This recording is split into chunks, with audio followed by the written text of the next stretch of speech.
to start with a story. That story is based around certain events that have basically metamorphosized the future that we're living in. Resistance is planning something bigger.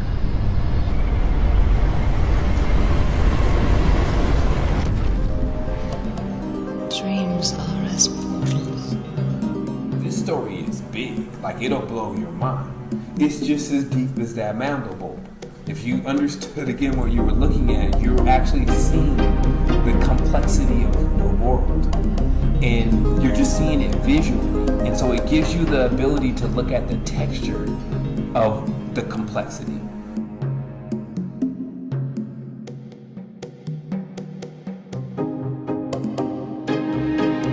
You shouldn't give up in frustration. Your body has the DNA for it.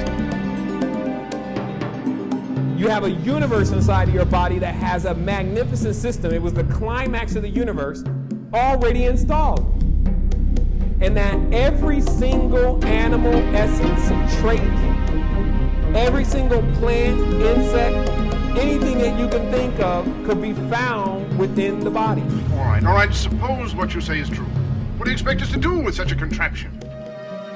Contraption. For my part, I intend taking a journey into the future.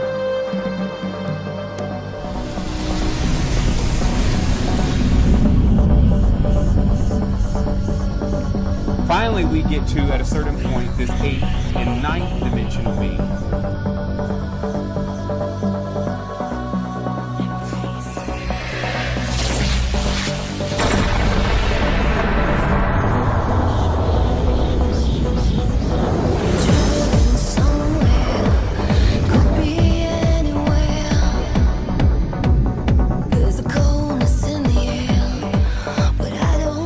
See how the whole reality is developed if you just work with the numbers.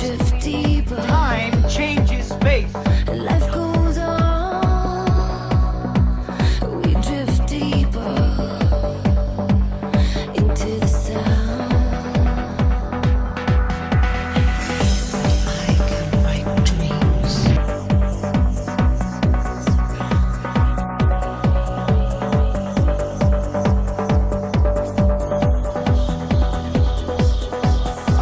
Traveling somewhere, could be anywhere.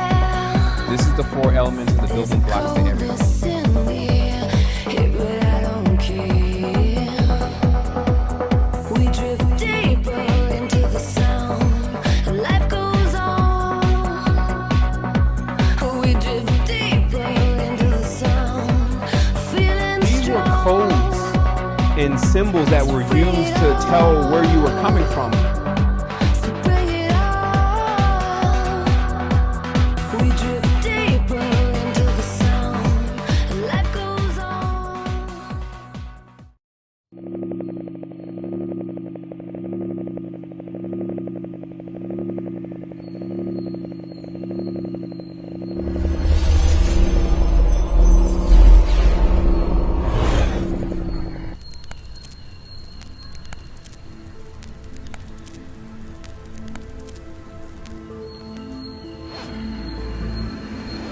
Okay, so basically how this works is that there's a common theory that we all are basically on a planet. Okay, so let's explain it as they have it. So we're on this planet, and there's other planets that are adjacent to us. And then there's also a sun in our system. And that everything is going around this sun. And so thus, if you want to get to other planets, then you need to exit Earth and go to the other planet. This is how they have everyone thinking right now. And then of course our sun being in the center, if you wanted to go there, then you would head in this direction. And you'd probably burn up before you got there. So that's what everyone believes. Today, what I'm going to be introducing is an entirely different system. Entirely different notion that is based on the microcosm and the macrocosmic nature of this reality, the innerverse, which is the body as a universe itself with organs as planets, etc. And obviously this is more of an advanced course. So what I start to realize here is that everything that is every powerful cosmic vibratory energy field, and we'll just use the sun as an example, casts a shadow for what we call a shadow. And this shadow has its receptacle or its concentration, just like you would see with your own shadow. If you look in look at the wall and you see the light cast your shadow onto the wall, what you start to notice is you see a direct or an identical correspondence to yourself, but also one that is lacking a lot of details. Like you don't see eyes, nose, mouth, or any of that on the shadow.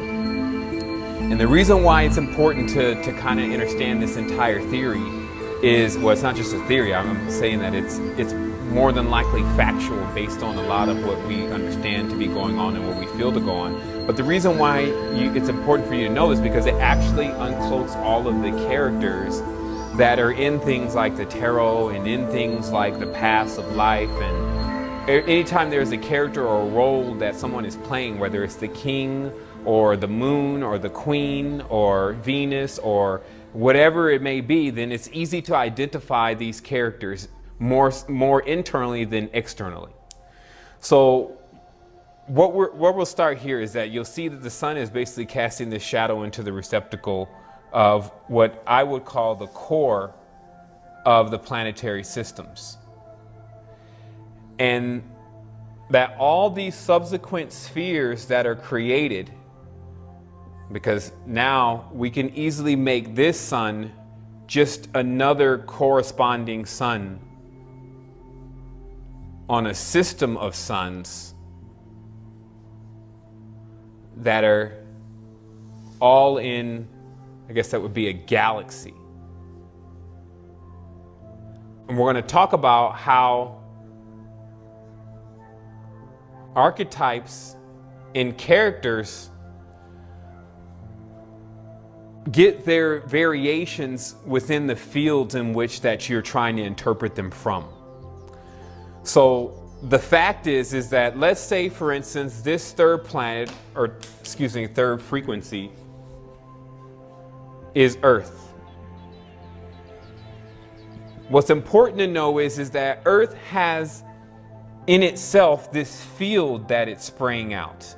And this becomes more or less the only way to explain this. Once the sun's rays go out, it hits this band, right? Because it's like once it's spraying out, that spray is an actual shape itself. And this is why this curve becomes so important later on. Because while you have the sun pushing out this direct beam, once it hits a field and it comes out itself, then it starts to curve. And what this curve does is it collects light. This is probably what you see on the top of water, where it has this light layer on top of water that most things penetrate. Like you put your finger in water, you're not even conscious of the layer. But if it's something that's so light, like a piece of dust, that it can't break the layer, then it actually starts to build up around the top of that layer. That'd be the easiest way to explain it. And so what you get then on this layer is life. And this is what we want to try to really, really get people to understand.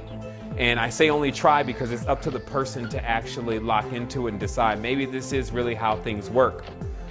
But this band itself keeps building until it eventually goes into a full 360 degrees in the sense of it being a circle.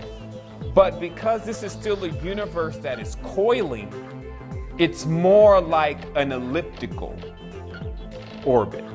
And that's why when you see seeds, because you'll see that seeds and souls are very synonymous with each other.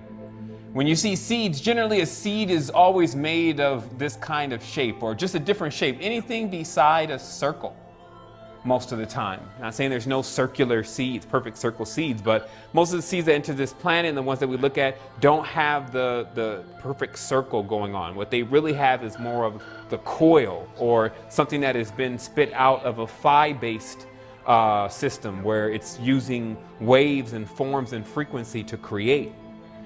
So where we're at here then is the reason why I want you to see that this eventually connects is because that's actually what builds this first field.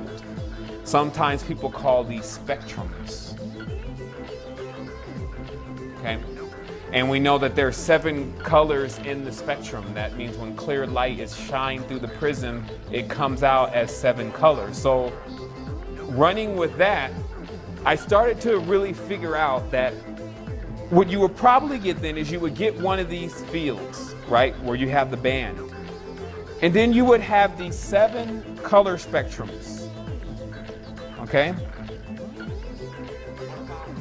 And then after the sun, as it's penetrating, which is the sun is more or less this clear light going through the prism, once it hits this layer and creates these 7 bands, it's like, okay, well, that's it. I've completed a world. So it will then penetrate through that world, which actually is synonymous with the creation of life, and then reach another world.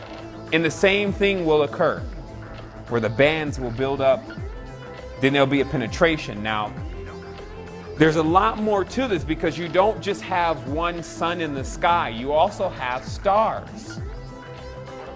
So what I'm starting to get to here and figure out is that what is really going on in what we call space or outside the bubble, or also synonymously inside of us, is there's a constant communion or seeding process taking place. And the easiest way to see it on this planet is that the star's lights are doing the same thing as the sun. But the sun has its own correspondence here, and we'll talk about that in a little bit. But even more so than just the sun, you have these other seeds that are also being planted, and they're taking then this band that the sun is built, and they're just building on it. All right, so you have all these other stars, and based on their penetration, because obviously some of them are a lot larger, they can get through certain fields and they start to build on these subsequent layers that the sun is also building on. Now, the reason why that would take place is because it seems like everything in the great expanse of Limitless understands that whatever it sees one being do, it knows that it can do it. The only thing it has to do is learn, because it knows that, hey, we're all the same, and anything that they may be doing is something that I can do too. I just have to gain that band, or I have to gain that ring, or I have to gain that cable or cabal, right? So you have then these other stars which are also in a different geometric position than the sun. So what you would definitely want to start looking into is, why is the sun rising and setting at the same time every single day and never deviating from that, while other stars in the sky are constantly in different positions? And what is the metaphor behind that? And what I believe that metaphor is that, you know how they were saying in 2012 that there's a lineup, right, where everything is kind of in agreement or in one accord, right? What I believe that is I believe that that's when all these other celestial bodies, the smaller ones, line up with the galactic core of suns that exist, where it's more like a gate. And this is what we're going to be talking about, a gate that is spraying what we would see as programs, but are really worlds that are still created on information, experience, etc. Because it really starts getting into why we have different life forms. Why is there a lion here? Why is there a cheetah here? And this actually lets you see how the systems of belief and worship are actually set up. Because you may have then the solar gate, which is lining up with all the cosmic dynamos, okay?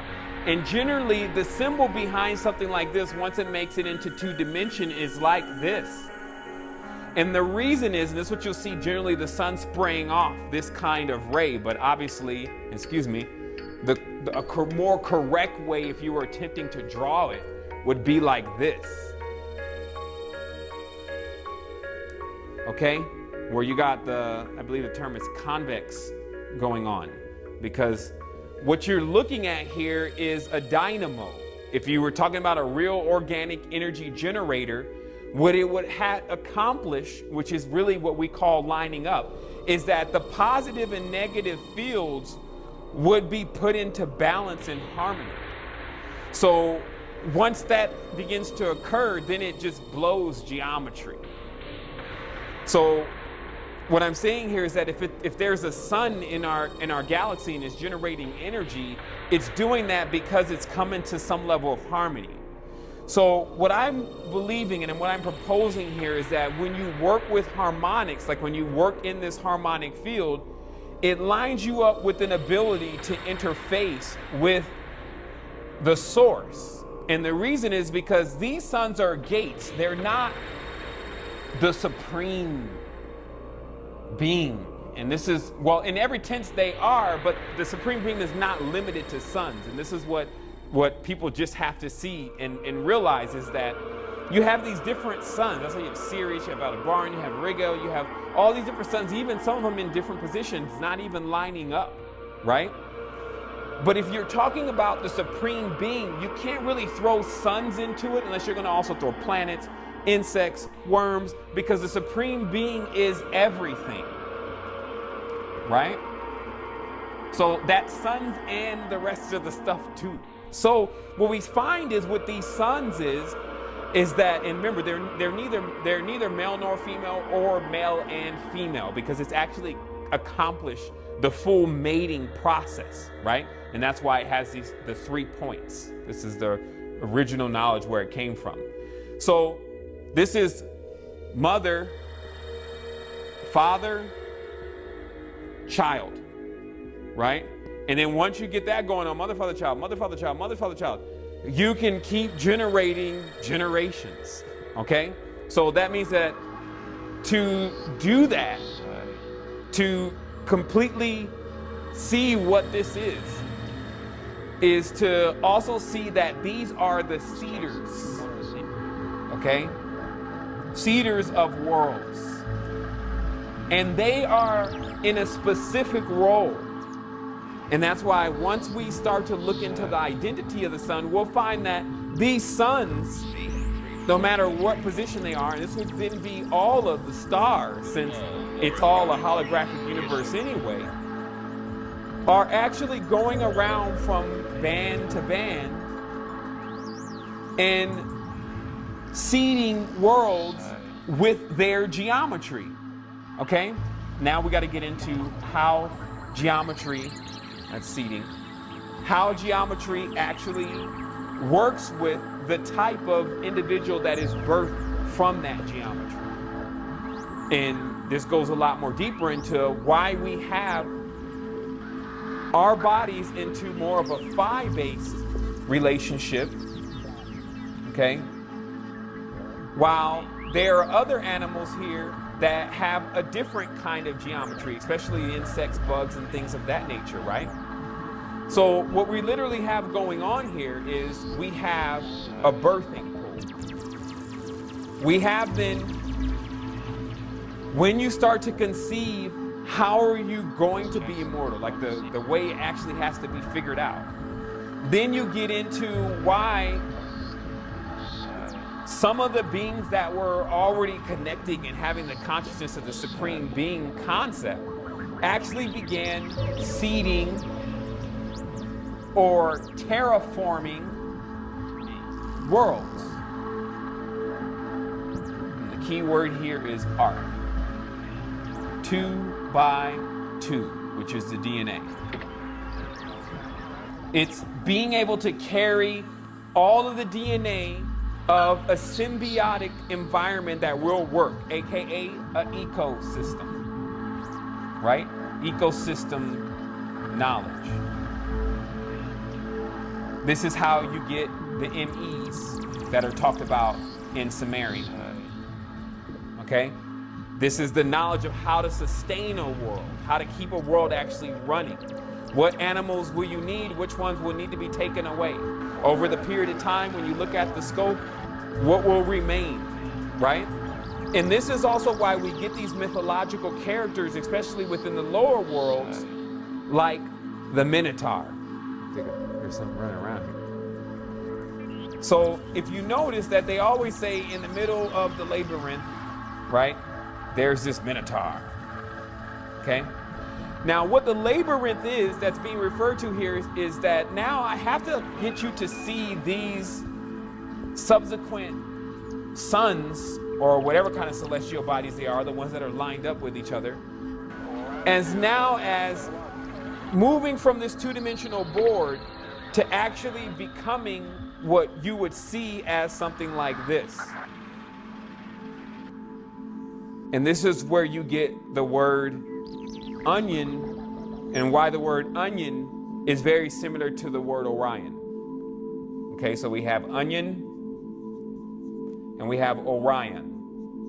Okay, if you understand what's really going on in these words and etymology, you will see that the key to the mystery is there, because this place that they are calling Atlantis was just a map of worlds, or what I have a great deal of images to show you that there was already understanding of how the universe worked. So most people were building universes, like other stars were building universes. They were getting their own system going on, utilizing the perpetual energy knowledge, okay? And so this template or blueprint was often used within every city or civilization, because there was a common knowledge to not reinvent the wheel. And again, if you understand even this, the pentagram being 72 degrees times 5, that's what you get when you measure here and here on a pentagram. You'll get 72 degrees. You times that by 5, you get 360 degrees. So that gives you what's called a perfect circle. Okay, so then this circle actually gets you that spiral, which is really the force that worlds like this are developed. And this spiral is actually a coil. It is how we're moving through space. Because right off the bat, if you wanted to see, well, who was the most consistent? Who was able to go the longest? Who is the oldest soul or life form here? You would say whatever the sun corresponds to, okay? Because what that would eventually get you to, it would get you to the secret to this entire thing. So let's take a moment.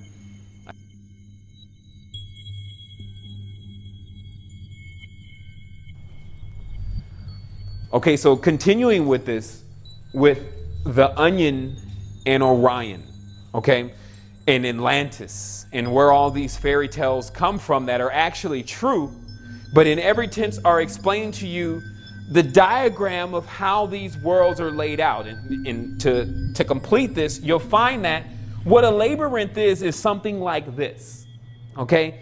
So if you happen to be the being that has penetrated all of the layers, bam, bam, bam, and then you reside in the core, right? The core is always synonymous with the actual coalesce point of what I was saying is a large cosmic body, right? But now it's in its seed state, and it's actually in its, what we're seeing in philosophy, in its most base state for what it was. And so that's why I ended up getting the cow or the uru motif, because it was like something that was consistent like an oxen and pulling things, also becoming synonymously the life source for everything that was staying on the surfaces of these planets, but also in itself being chained down, because all of these rings, or basically what a chain is, these cables were around it. And so even trying to get out would be virtually impossible, but also trying to remove it would be impossible, because you would have to, in effect, take it out of all of the cores that it's already embedded in, you see? So this is how I believe that the sun set up its consistency, was utilizing, as we all are, life forms that have been created from higher essences to be inserted literally into these worlds, okay? And as we get into these worlds and we start living life, right? We are still ourselves, and you see it all the time, going through a metamorphosis process. So a lot of this strata, as it's called, that's created, that's becoming basically the shield for these kind of lined up sources, right? Are the strata or bones or shells of humans and other life forms. Now, let's explain the shell. What is a shell or shade? Because this is where, again, this is the advanced courses. We get into why, when you look at some of the more revealing magical works, it talks about shells, right? Shades, shadows, and Shaddai. Okay? You see, it's shh, don't talk about it. Okay? What shells are they're actually the vehicle, as we're in this human body, right? This is our vehicle, our vessel, we should take care of it. But as a spirit, sitting in several seats, because there's several seats of the body, that's why there's always argument. He's in his crown chakra. Oh, it's solar plexus, that's in the solar plexus. Oh, he's in his root chakra, she's in the root chakra. And she's in the navel. And it's because there are several seats or thrones, is the term, which is also powers in the Bible. Revelation being completely written off of the texts such as the Upanishads of talking about Kundalini breaking the 7 seals or the 7 shells, okay? Because when a life form then is inside, right, and it's living, and it's now inside of this shell, which is basically a pin. It is protecting it, right? But also imprisoning it. Depends on how you look at it, how you feel, right? So this shell is then around, the shell of the body is then around the life form as it's developing. But when that life form begins to develop, it becomes just like what you see in the myth and story of the butterfly, which is now it completely transcends what it was. And then it graduates into something else. But guess what? This is the part that people need to see the most. When this shell is left that the butterfly was in before it became a butterfly, this shell goes into the dirt, right? They say, oh, from dust you shall come, to the dust you shall go, right? But it's not dust, especially cosmic dust, the most mystical thing, because things are created off of it. So the shells then become those bands. Now remember, we're just talking about physical reality. We're not talking about things that have a spiritual metamorphosis. Everyone's already talking about death. We're calling it now metamorphosis. So when there's another metamorphosis and the butterfly body is left behind, that aerial-like butterfly body will then be used for a more lighter spectrum. Now, the reason why I'm bringing this up is because now it's becoming apparent to me that many people are communicating with these shells, that there's some type of communion going on with this planet and eidolons, which are basically the ideas of life forms that used to be here a while ago. It's not them anymore because they've transcended, but the shell of who they were. That's what they say. When I found him, he was a shell of the man that he used to be. It's knowing that when you have this kind of communion-based system, you are always going to have transitions going on, and then you're going to have eidolons remaining. These are basically coalesced lives of individuals making up the strata of the environment. Now, let me clear up another myth before I move on here from the shells into shades. And that is exactly how people see space or outer space. Okay?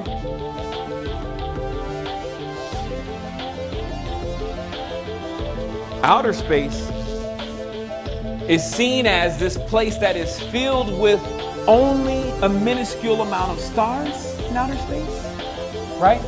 And then this vast field of abyss of nothingness, right? Nothingness. Nothing could be further from the truth. Because what we are witnessing in this field that is basically what we can't see, it's like water, it's like clear, so we can't actually see it, but we imagine we can, are millions and billions, or actually beyond numbers, limitless amount of nanoparticles, okay?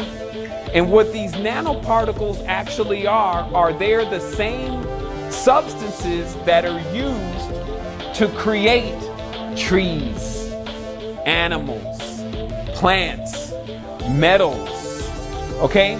So remember, from the invisible into the visible is how things work.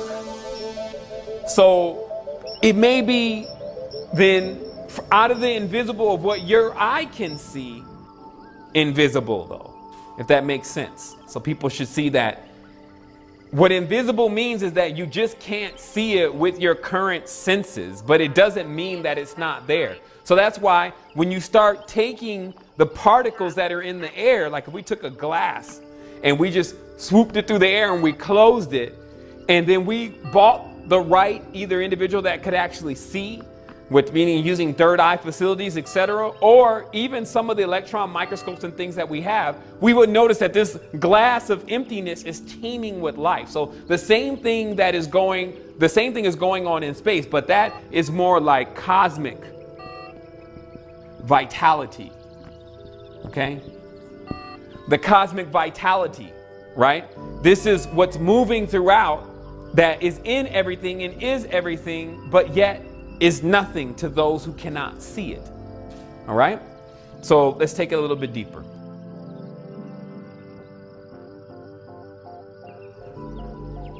Right?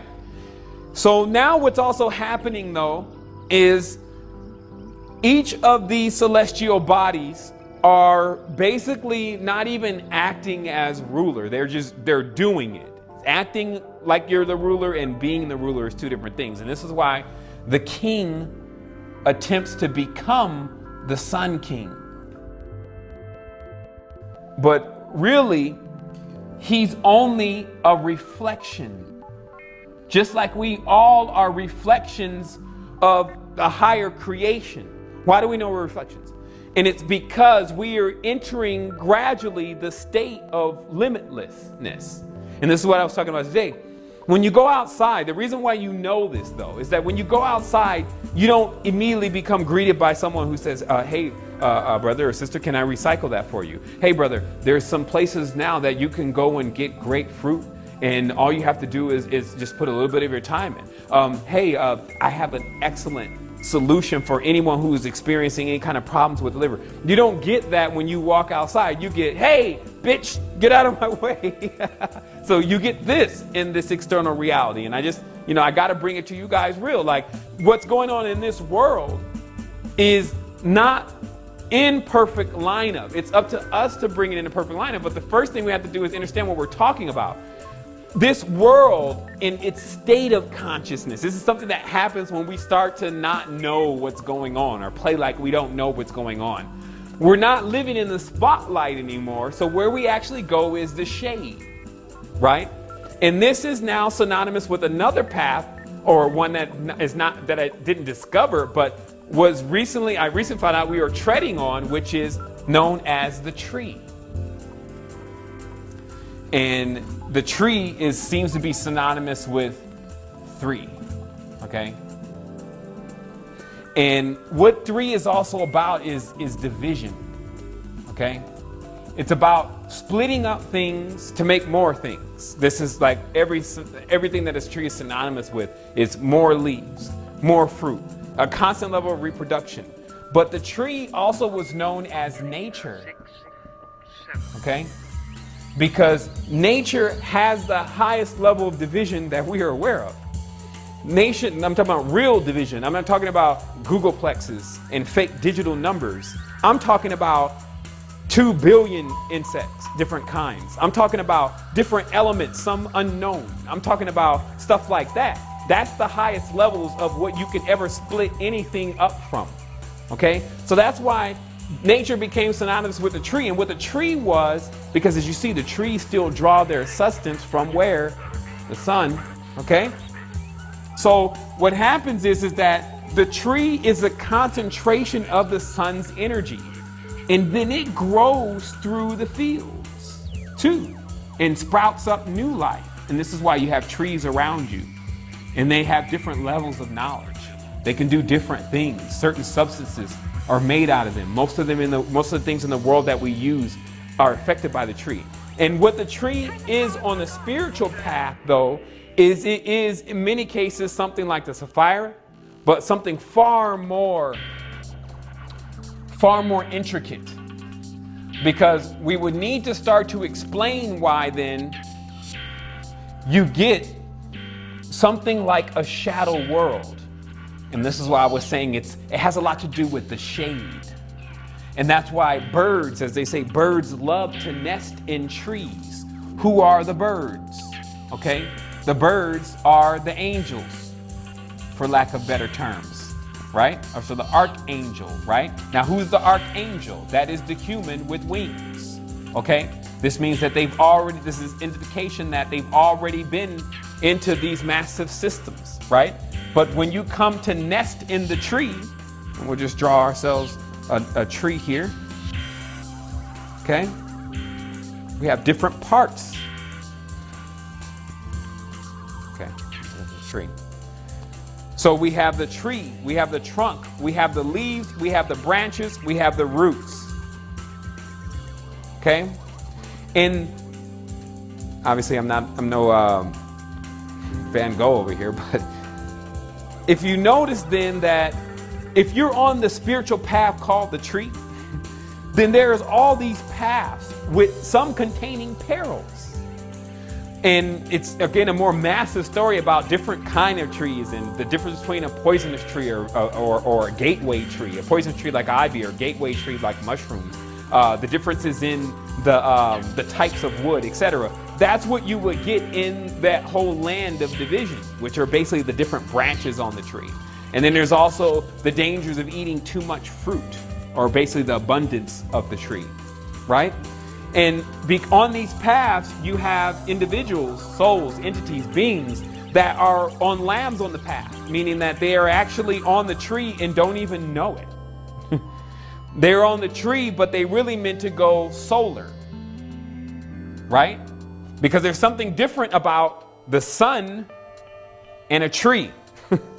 Some big differences. One, the sun's moving constantly, right? The tree is more fixed. The branches move, but the trunk doesn't. Okay? The sun is spraying the program, basically.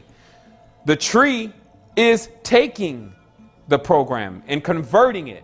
So the tree takes in the program, takes in the solar rays, the photons, what it can get for the band or sphere that it's on, and then it develops its fruit, its seeds based on that. And that's why when we start to look to the tree or the shade for our brilliant ideas, oftentimes our ideas miss the mark entirely. Okay? So this is a part that needs to be explained to anyone that is going deeper into spirituality, because it's a very serious thing. It involves exactly why some are still on the tree but not realizing the difference between the tree and the solar path. Now, what I'll have to talk about here, and we're rounding to the close of this, is what's going on with the jump gate. There's like, okay, so where's the jump gate? Where's the gateway? Okay?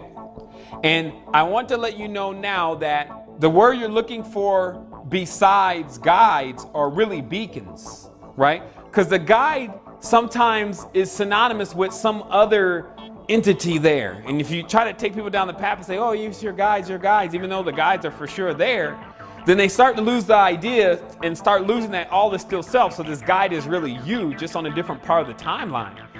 But they start to actually worship the guide and all sorts of stuff. So it's better to use the term beacon, because the beacon is standing in its place showing the way. Like, hey, this is the path that actually can be fully traversed. Okay? So the jump gate, or the gateway in itself, if you understand it fully, is the sun. Now, as I said, the sun is not God.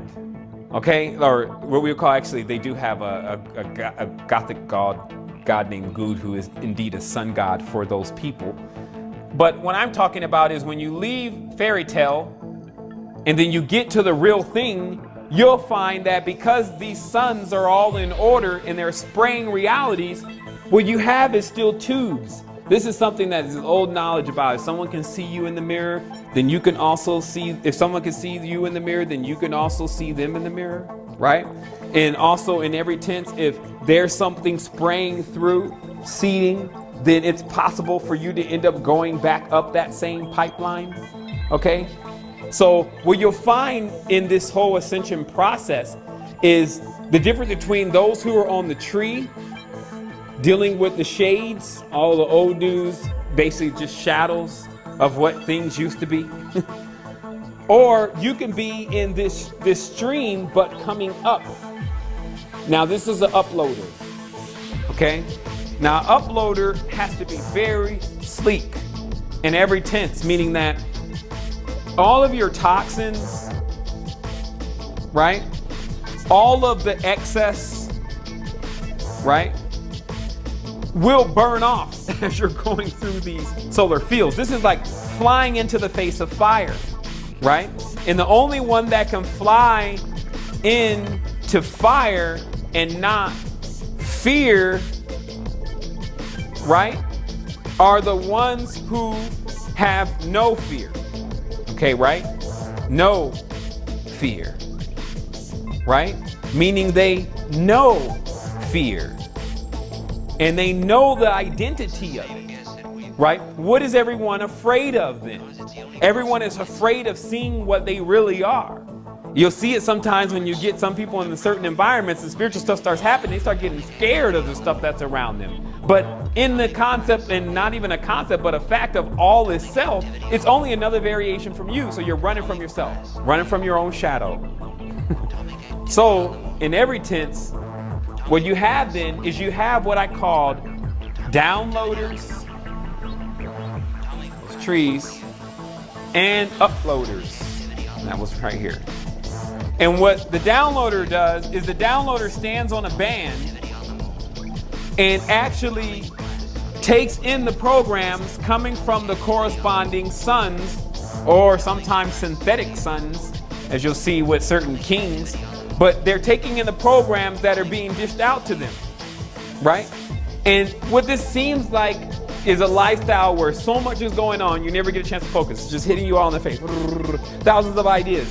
Because another thing that we cracked into was realizing that, okay, if you're in the universe and you're flying through cosmic dust, basically, how would you be affected by that? You would be affected by that by your mood, your emotions, and your thoughts, because those are the kind of fields you're going through. So when you notice you have a lot of thoughts and a lot of things going on, this is because you're moving through a field. And if you are not balanced, right? If you're not balanced, then you're either on this side or this side, and that's not balanced. It's basically polarized. So when you're in the middle point, you can generate a great deal of energy. But when you come out here, you start to wobble. Okay, so we'll just leave that for a minute. Downloaders versus uploaders.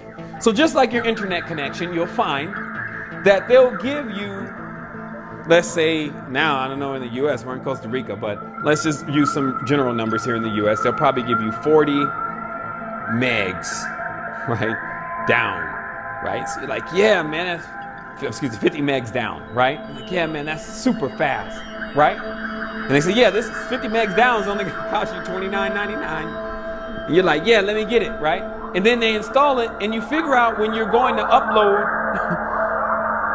a song, it's taking a long time. And then you call them and say, hey, my connection is slow. I thought it was supposed to have a lot of speed. And they say, oh no, you got 50 megs down, but you only got 1 meg up. Right? And then you may ask the question, oh, well, do you offer 50 megs up? And most of the time, especially in something like Costa Rica, they'll be like, no, we don't have 50 megs up. We only have large downloads, but no uploads. And the reason why I use that analogy is that you'll find that most people are taking the download. So the stream for the download, or the pipeline for the download, is very wide. Okay?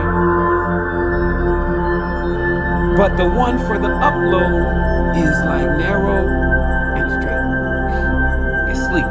Because you cannot really think about the program too much and ride this path right here. Okay? It's actually how you think about the program. I'll put that in its correct tense. But what happens is when you're on this pipeline, if you go jump into download, boom, boom, boom, boom, boom, you're going to go all the way back down through the spheres, because the moment you get up here and you start saying, is that Auntie Hilda? I can't stand. Is she ascended before me? Or, man, is those the aliens and extraterrestrials from Sevan?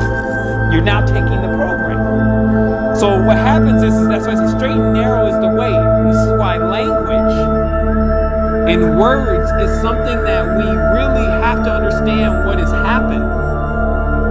Because once you take in a language or a word or a world, then what happens is that this is the download, but it's coming from lesser suns, non-lined up stars, shades that are distorted. And how that occurs is that when the truth, which is the truth, is not coming out to people, obviously, from abundant level, when the truth begins to become shaded itself, meaning that you actually find that the story of all sun gods being born in the cave so that they can then pierce forth through the darkness of the cave, move the mist and the shadows away, and then come forth, risen from it.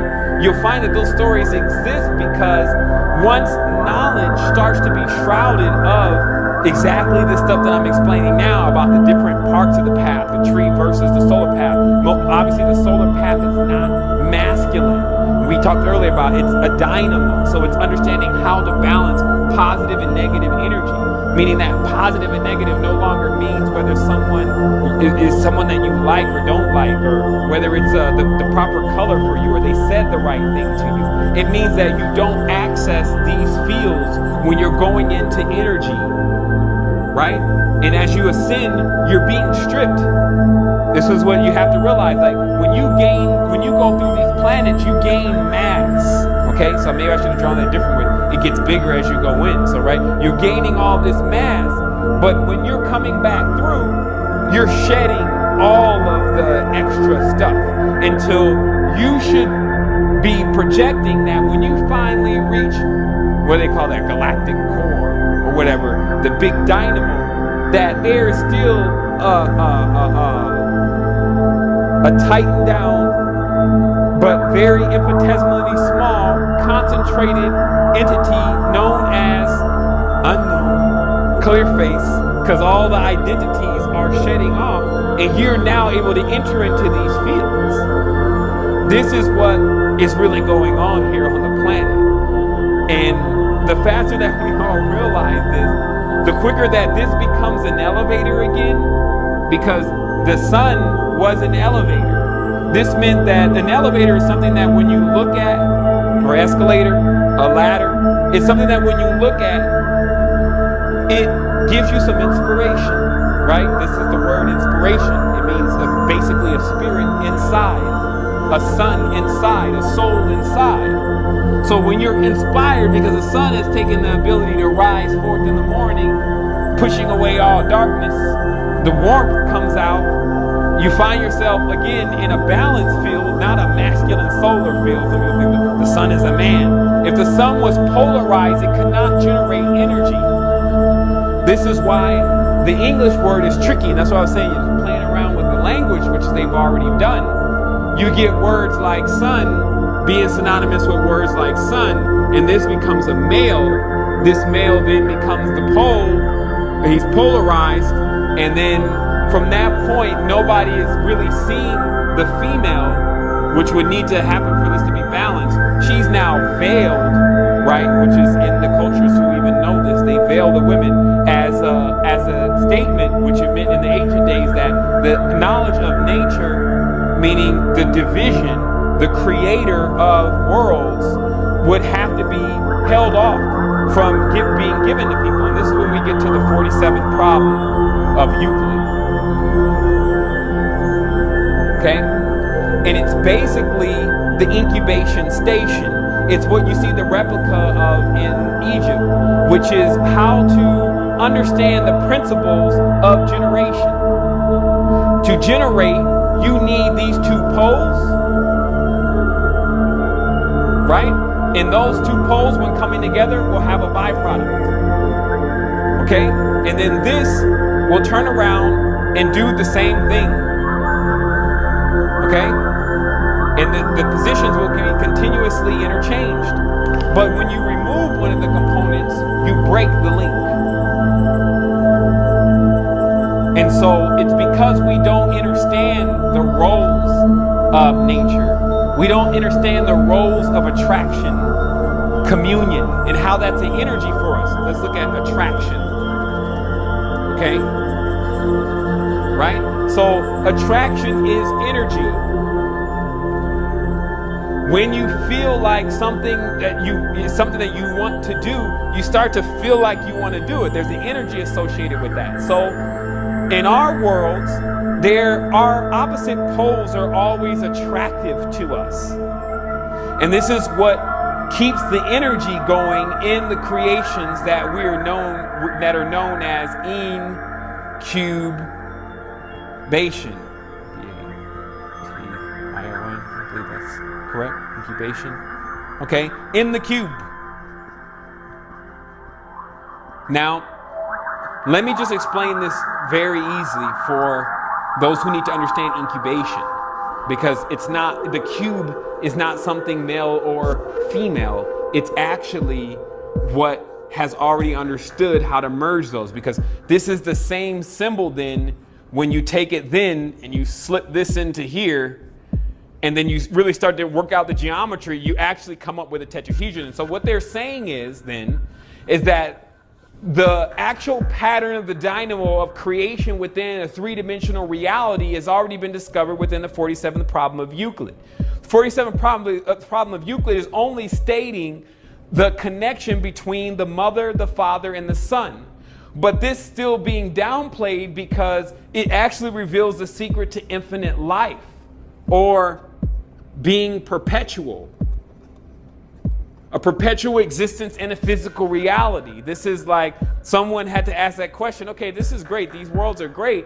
But how do we perpetually exist in these worlds? How can we have some level of stake or claim here? And it says, okay, the response is then, oh, well, you need to seed worlds with your own geometry. So in order to do that, you're going to need to split, though. This means you're going to have to die. Or divide, right? Or David, okay? And then you'll have to, or Deuce, okay, right? Which is Zeus. You'll have to do this because you have to now send out a spore of yourself, or a seed, excuse me, I wrote that, or a seaman, okay, of yourself.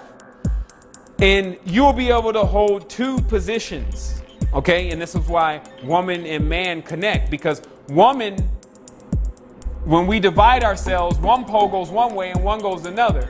So if we happen to be on this world, on this band, we have another simultaneous on this band. And this may be even our female counterpart or a male counterpart of us, depending on how we're genderized. And I'm drawing it as a person, but it's by far going to be based on the geometry of that particular world of what that anchor point is. What the anchor point is then going to do is hold here, then spit out the silver line. Okay, the silver line is the coalescing of all the cosmic force that belongs to you, right? This is your cable, this is your substance, this is your current, okay? In every sense, galactic currency, right? So when you then send yourself here into this other field, right? This is then you being in two places simultaneously, right? And also, this works ad infinitum. There are different individuals that are linked up, especially through soul groups and things like that, that can see simultaneously into multiple fields, right? Especially when you realize that this is going on. So, I'm going to take a moment here to collect my thoughts, go over my notes, maybe even do this whole thing again, until it becomes very clear to everyone not only what I think, because that's not, going to do much for any type of progress if we need to make that progress now, but what I know. So let me look. We'll go take it again from, okay, I want to again reiterate then the whole communion, because this is the part that many people need to really see, because this is what, as a child, they say, oh, those kind of conversations, they make the conversations taboo, right? And this communion goes on different levels. Those who are aware of the communion actually choose what they want to communicate with, okay? And what you'll find is in this field, there will be massive life forms. We talk about that's kind of like in the download. There's life forms coming from everywhere wanting to do the dance with you.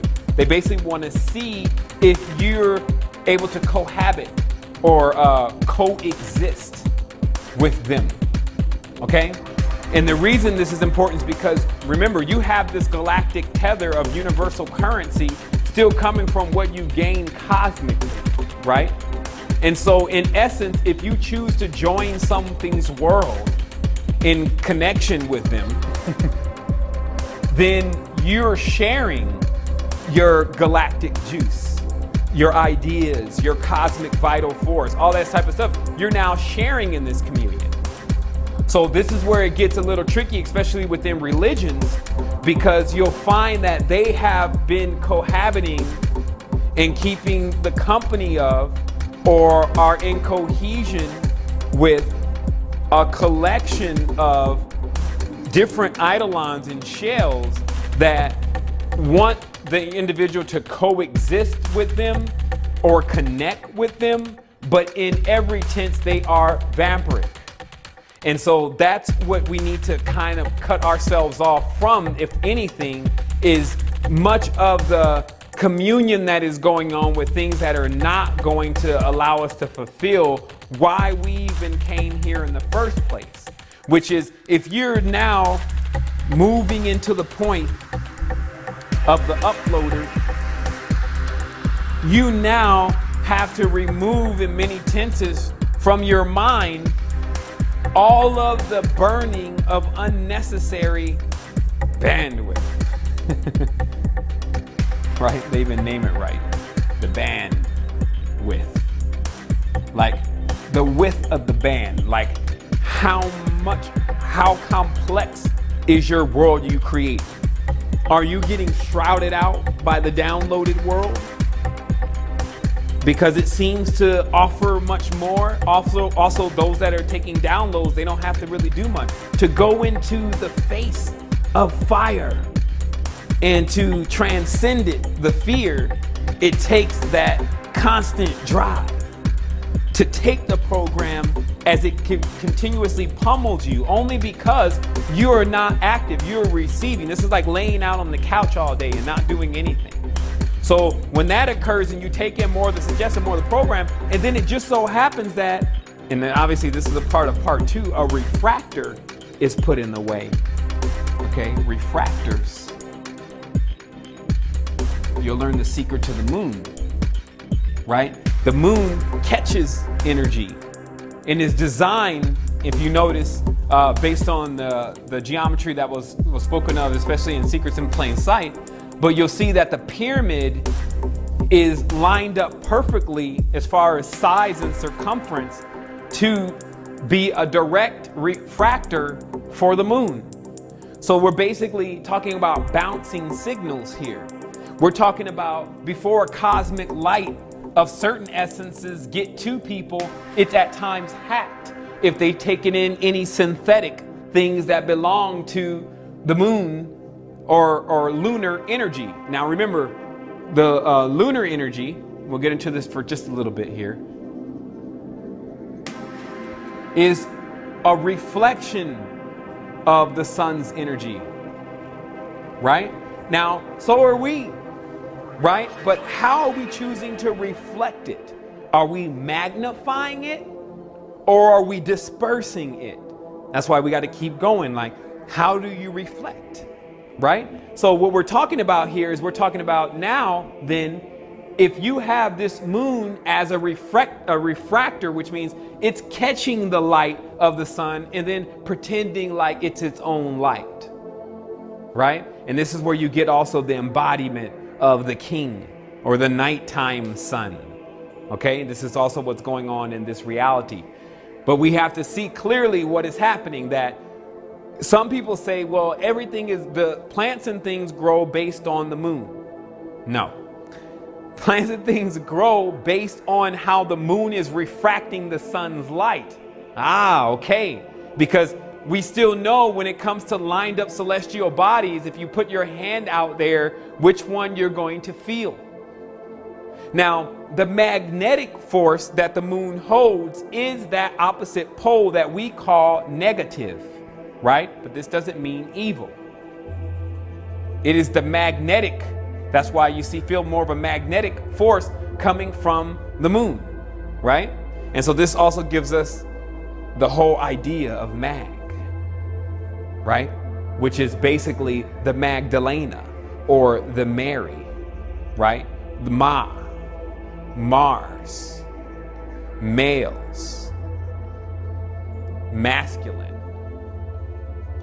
right? You get the real connection of the surrogate mother, which is basically synthetics. And well, I'll explain this again. We weren't supposed to get into this today, but I'll finish. So, me and some good friends, even Thomas, were talking, and we started coming to the conclusion that, I think I'm moving the board here. We started coming to the conclusion that how this whole thing is working with money. Moon E. So many people say, okay, that's a stretch. Okay, I just want you to put it like that because it's really moon E would be moon energy, right? So, make it simple here. Moon energy, okay? So where does the moon get its energy from? Oh, we just covered that. Moon's getting its energy from the sun. It's a refractor, right? So all the magnetic, like in the magnetic strip that you see on the money, all of the magnetic stuff is still a part of solar photon stuff, right? But what if money comes into the picture and starts to become the current, meaning what's going on right now, but also the energy for how people feel about their brilliance, right? How smart they really are. So now we have this guy that, because he has tons of money, then everything thinks he's the smartest one, right? Or he's accomplished something, let me follow him, okay? So what we need to see then is that, is it possible that there is an exchange or communion going on here between human beings and the moon through money or moon energy? Something that is synthetic, like money, being given real life through us, through our brilliance, using our energy as a source for its continuous thriving on this planet. You know, again, this is in every tense something that we have to sit down and really see all the necessary components to this.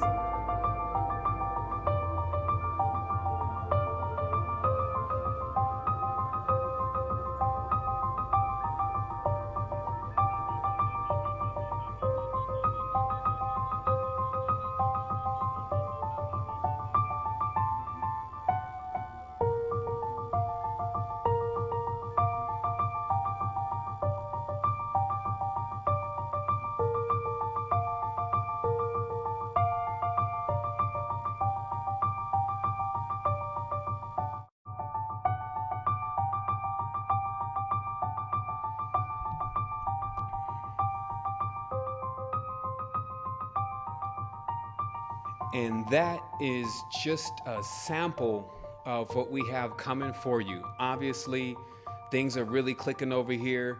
Everyone is really, what would I say, just to be able to broadcast live today this message.